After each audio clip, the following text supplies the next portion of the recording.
Chapter 3, Introduction of Everette. Also, I like how the chapters, like, they show, like, their main priority, not to further the story, but just to set up the characters here, which I guess in and of itself isn't a bad thing, but, it's just a little interesting to point out. Alright, hey guys, I have to say, Everette is probably my favorite character.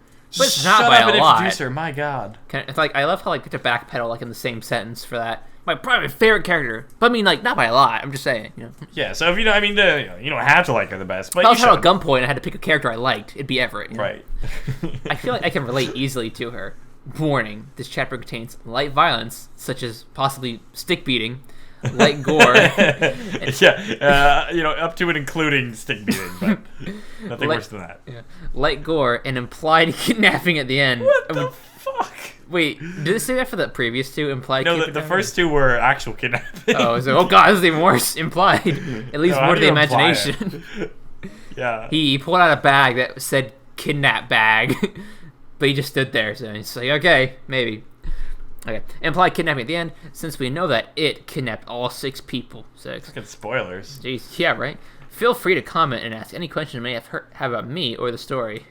Stop spoiling the damn chapter before we get to read it. Thanks. Yeah, why do you keep cutting your story down before I even get a chance to get going? Yeah, it's like, this story's garbage. Please don't read. Just write that next time. Alright, okay. Ev POV. My name is Everette Collins. I want to assume this is a girl, again, even though Everette is... I feel like it's more of a male name, but... I think they said here, yeah, you can relate to her, so there you go. Yeah. Alright. Everette is a girl character. My name's Everette Collins, and my 8th grade experience is not off to a very good start. My best friend shunned me on the first day of school. What are you, Amish? I'm expecting all these to cross over, too. I was expecting, like, the last chapter to be like, oh, he's friends with the first girl or something, but... Yeah, I also thought that... I feel like, sure there'll be some connection. These are all secretly lonely people, even though this one girl is spoiled. But they'll find friendliness and togetherness in themselves or something. Yes, and it. It'll be Mr. Ugly's basement that brings them all together. And they triumph over their depression. I forgot Mr. Ugly. I can't wait for his point of view. My name is Mr. Ugly because people call me ugly. Yeah, my face constantly changes shape somehow. I have a basement full of teens.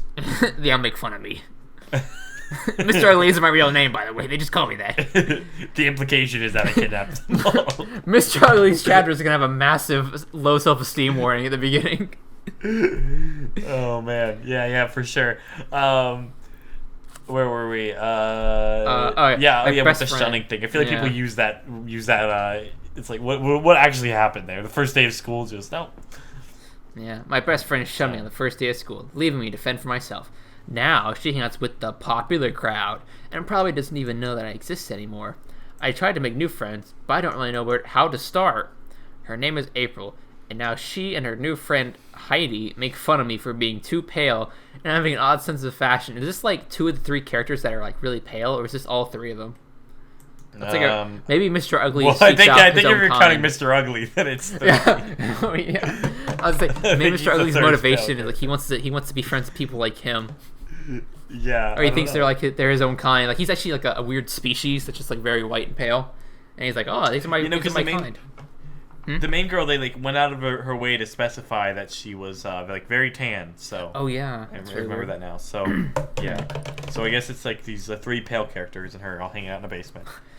They pick on my short brown, boring hair and dull gunmetal blue eyes. That sounds like some very exciting eyes. I don't know. Yeah, I feel like blue eyes is like generally like I don't know. So like all these other characters have brown eyes. I don't really know anyone who makes fun of people for their plain hair and eye color, honestly. Especially like if it's like a regular eye color like blue. If it was like if you're albino and you have red eyes, then yeah, maybe. Even then. Yeah, especially eye color, I feel like is like what a small character trait to make fun of. Like you have to actually get close up to actually see them first of all, and then it's like you have blue eyes. Scraping the bottom of the barrel there. It's like gunmetal blue. Everyone's least favorite shade of blue, gunmetal. Worst shade of blue. Jesus, yeah. Like okay. What? All right. I was alone at my house one night, trying to sleep. The rain was loudly slamming against my window. Even the rain hates me. Jeez, I can't win. A loud noise. Rain warning. A loud noise came from outside, probably near the shed. Thud. I peeked through my curtains, spotting a tall, lanky man. He was definitely thin and pale, but I couldn't tell anything else because of the dark. It's probably just a man that lives in the shed. Yeah. You're worrying about nothing. Just that homeless guy, you know? My only friend. I wasn't going to take any chances. Wait, what? Oh, I wasn't going to take any chances, so I sprinted downstairs. I thrust myself into this, possibly dangerous situation, prepared to fight. She's taking a chance. Yeah, possibly a chance, maybe, but she sprinted downstairs. Hardly a chance at all when you have the largest kitchen knife. He's a tall guy, so she's got a height advantage, first of all, and she's in 8th grade. He's a lanky man. He's tall, but he's not like. And she's already said it's hard to see because it's dark. Right over. So, this is definitely a smart move. I guess as long as it's the largest kitchen knife, she's probably fine. That's generally the rule. You go for the biggest knife, you'll probably win. Yeah, that's how you take a small one, you're taking a chance. But you take the biggest one you can find, you can do a lot more. 9 out of 10 times, you're going to come out on top. So this will be fine. I looked out the window to see if he was still there. He saw me, promptly turning around. Whatever it wasn't human. Its face was altering, constantly changing. That's what altering means. Yeah, just to reiterate that for my dumb audience. In layman's terms, constantly changing. Never looking quite the same. I couldn't tell any definite features except that its skin was paper white. Where have I heard that before? Jesus. Not eggshell white, to keep in mind. It's very important. Okay. I tried to get details like eye color, because apparently everyone cares about that in this world. Good metal blue. Yeah, when she just goes out there and just makes fun of his eye color. But every time I tried to make eye contact, my focus slipped away, like magnets avoiding each other. So her eyes were like spinning around in her head every time she looks at him. I skipped stairs on my way back up, trying not to drop the knife or accidentally stab myself. I hid in the bathroom, locking the door behind me and moving the small shelves in front of it. I opened the shower curtain and curled up in the fetal position in the tub, holding the knife. I'm sure the small shelves make it. I backed myself into a corner, which I definitely, cut my chances of surviving in half. Right. Like, I guess she's not going to let the parents know.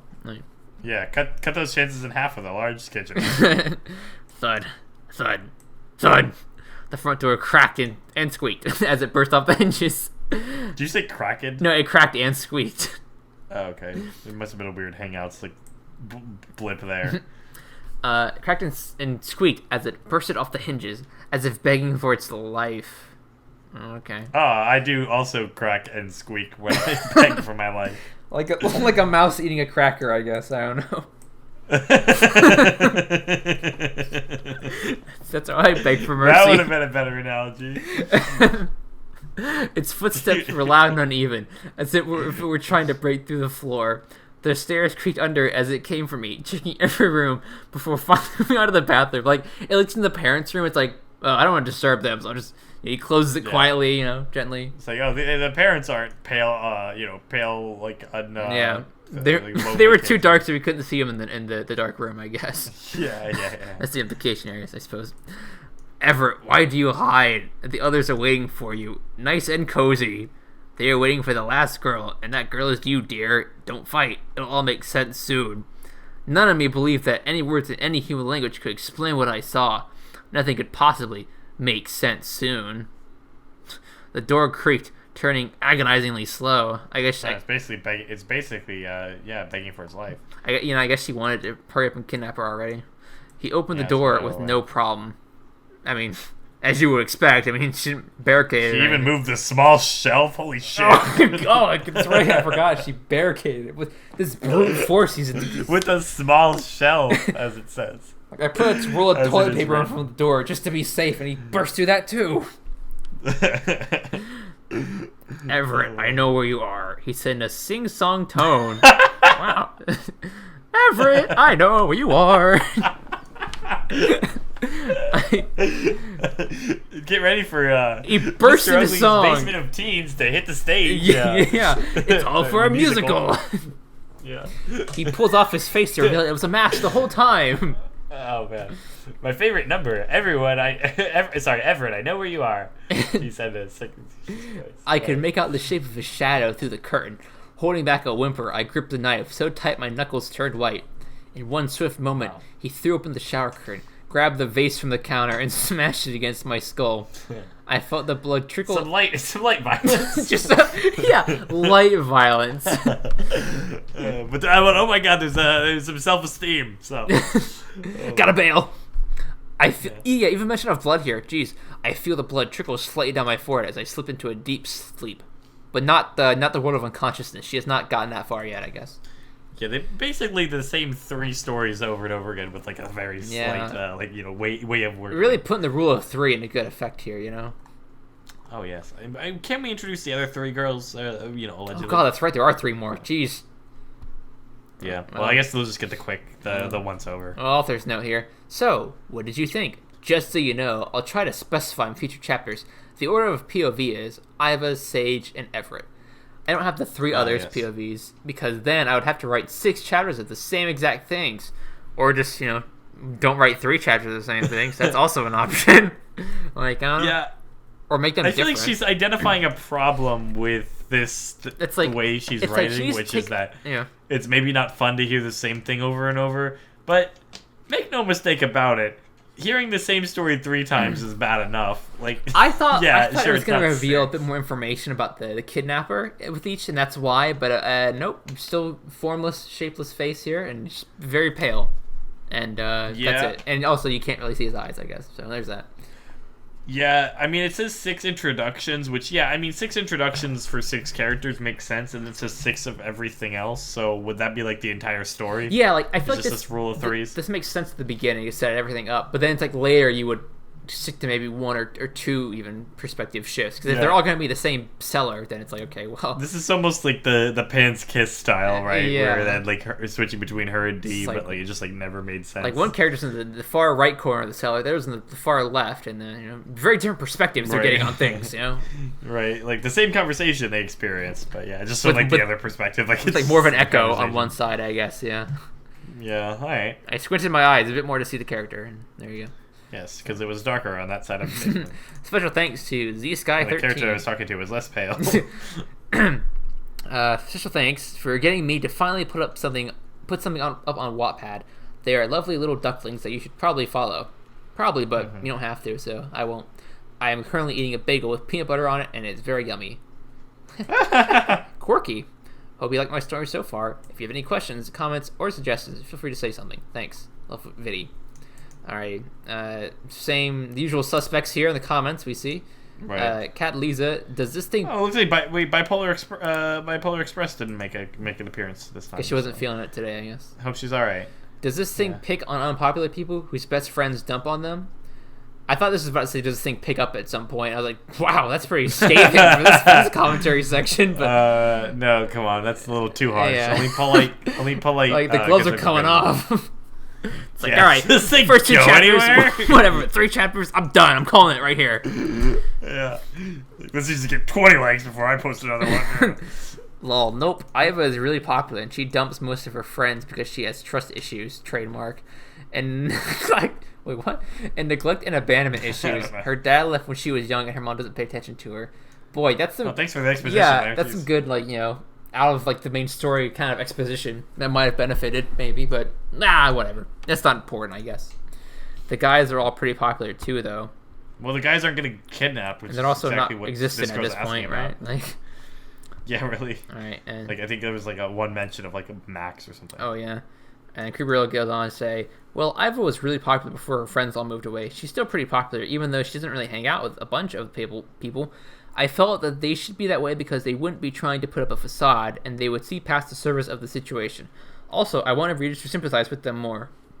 Wait, what was she trying to say with this? I got really lost. Yeah, I don't know. I didn't even think Iva was still popular. I don't know. I thought Iva was... Was she still the popular one? Oh, yeah, she ditched her unpopular friends. That's right. Are these comments canon? Yeah, right. This is going a bit beyond the author. It's like Death of the Author situation kind of right now. It's like J.K. Rowling levels of exposition dumping. This is like, did you know that Iva used to just take a poop on the floor? And she was so popular she could leave it there. No one would question it. Her friends would clean it up. She was so popular. And then Zoyeri P66 says, this is a really good story and all, but why the girls that got kidnapped all have to be outcasts? Well, correction, I believe only 2 of the 3 of them were, except we're not really sure if Iva is popular now or was. What's her population or what's her popular percentage right now? Let's check the Twitter and see what she's updated to. Well, right now she's in a basement. She's in Mr. Ugly's basement, so it's gone down quite a bit probably.